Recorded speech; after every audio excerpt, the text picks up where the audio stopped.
Hey folks, this is Billy DKY, the truth seeker that simplifies and demystifies. This is going to be my response to a message from Metamorphosis 33 on what God is and isn't video. And I'll just briefly read what he said, laughing out loud. It's a quote from the comedian Bill Hicks, but personally I think semantics are funny, like the whole point of how one defines or names God. You should check out the website, blah blah blah. And go to the physics section and watch the video called Double Split. It explains how quantum particles behave, electrons, protons, etc. When you realize these particles make up everything, and they exist as a wave of potential energy. Until acted on or observed, they literally exist in multiple places at once. Then we all must be waves of potential energy. We are talking about the very fabric of reality. Anyways, the website is awesome. Tons of cool explanations and complex science. Keep it up. Keep up the truth seeking. Well, here's the point. I've already seen that experiment done over like 20 years ago. Like I said, I've already been through college. I've I've read and explored all the college stuff that, on how to understand life. And really, at the end of the day, let me just read some stuff I was going to write to him, but I figured I should do a video instead, and I'm sure other people have the same question. Okay, here's what I say. The ultimate does not have a division, it's singular. So when you're watching, I'm saying pure energy, I'm not talking about something that has a division. If you're talking about something that's divided, then you're not seeing what I'm talking about. I pierce down until I get to the ultimate, so I'll be more clear as I go through this. There is always a smaller particle until you get to the ultimate, where there are no particles. The concept of a particle is a construct or a creation.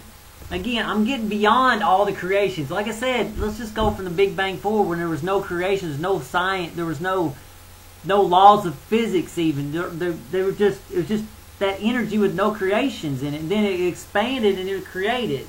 You know what I mean? It started creating things. All the particles started being created. So I'm talking about energy beyond that. Okay, the concept of the contract of creation.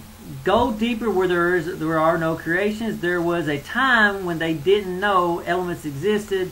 Now look where we're at today. See the pattern and use it. So that's what I do. I use patterns and I get the points, and then I see if where that pattern takes me is reasonable, or does the pattern break down. And the pattern may break down at some point, but they're always going to find smaller and smaller things until they get to the ultimate, which is pure energy, where it doesn't have a construct of vibration or anything like that attached to it. In time, they will find smaller things than quantum particles, and in more time, even smaller. When you say place, you've already created dimensions. So you say the particle's in two places at once. Well, you've got several creations. One, you've got a particle, which is a creation, and then you have the distance between them, or two different places, which is a creation. So move deeper. If it has a beginning, okay, so I'm talking about beyond all the illusions to nothing but energy without constructs. If it has a beginning, it has an end. So what I'm talking about something that does not have a beginning. A particle has a life cycle to it. It begins and ends. So I'm not talking about stuff like that when I'm talking about pure energy. What I'm talking about goes beyond beginnings and endings. I use the concept of energy to make progress in life, not to prove anything per se. The details of science quickly lead one away from progress. Okay, so when I'm talking about this pure energy, I ain't using it to argue, to talk about. I'm just trying to give you the understanding of what really is going on. It's just pure energy. That's it, with no construct. That's it. It's no big deal. That's God. That's essence. That's Allah. Whatever you want to call it. It's not. It's so simple that people make it complicated. They, like I said, I've been around all the science. And again, I'm just using this to make progress in life, so when I look at something, I know, really, that's just pure energy. The illusion that it's a flower or a tree, that's just an illusion. So I use it to break down my ego and give up my pleasures, and stuff like that. Well, really just the ego, not the pleasure thing. Again, the details of science quickly leads one astray from progress. You have something really useful to learn today that your mind is ready to learn. And so that's what I've been talking about the other video. Your mind, you have a certain amount of things that are real knowledge.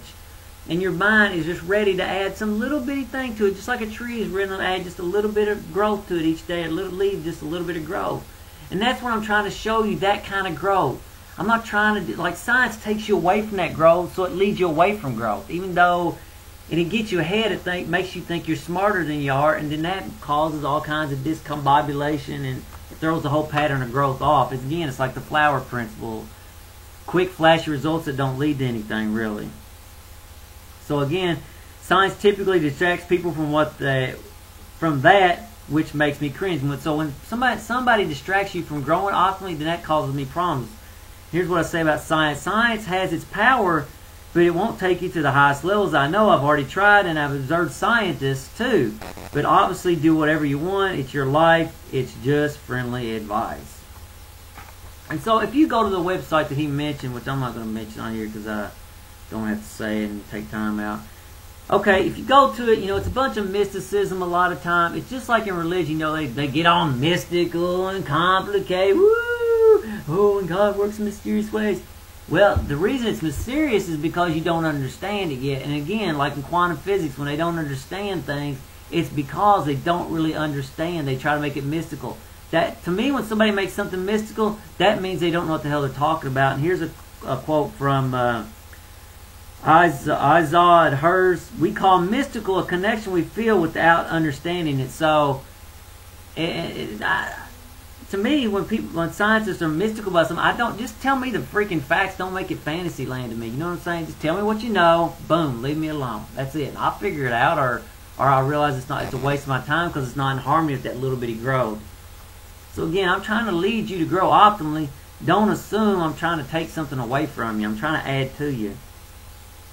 And here's some truths I've learned that I know these work, and they help me grow that growth that I was talking about. The truth repeats itself endlessly, therefore is verified by many sources. So look for the truth out here. Don't be looking for anybody. Like when I'm teaching you, when I'm telling you stuff, I'm not telling you it so you suck it up and believe me. I'm telling you so to give you a framework to go look so you can grow. You know what I'm saying? It's not about following me per se.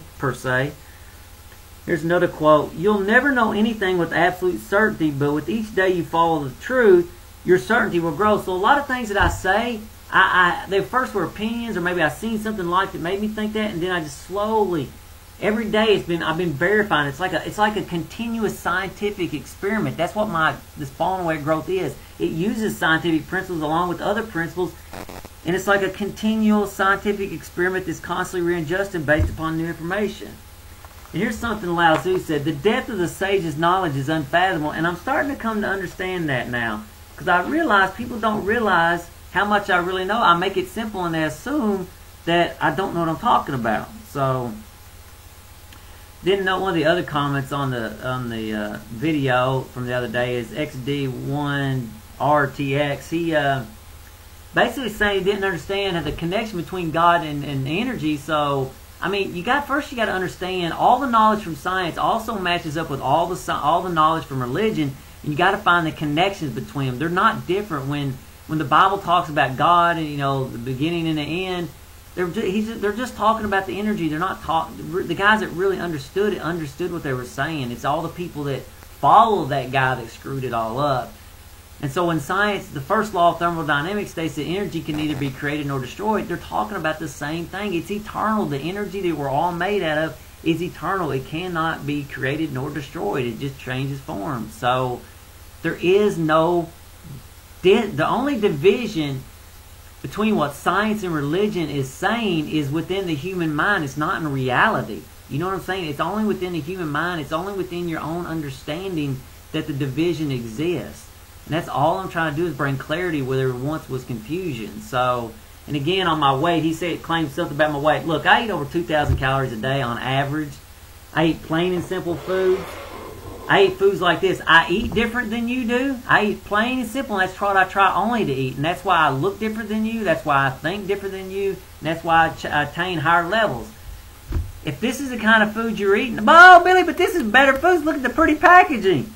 This is the most beautiful food and the best for you, these simple foods. So do not underestimate. I was already a skinny person before, and now that I eat plain and simple, I'm even skinnier. But and somebody if you think I'm unhealthy, you should walk a day in my life. I do a lot of things, and like today, I took this dog for a bike ride, and he got loose, and I couldn't catch it at first, and then I eventually tackled it, wrestled it in the ditch, and put a rear naked choke on it, and then I put my underhooks around his belly to keep it tied down until it submitted to my wheel. And yeah, don't assume I'm sickly, because that would be a huge mistake, especially if you.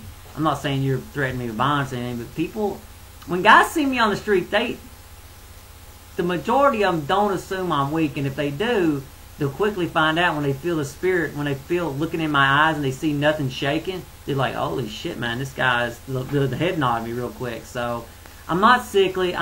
Look at me like a cheetah. Cheetah looks small, skinny as can be. However, it's ferocious, and that's what I am. I'm ferocious. So I know it may sound cocky or arrogant, but it is the truth too. So until the next video, later.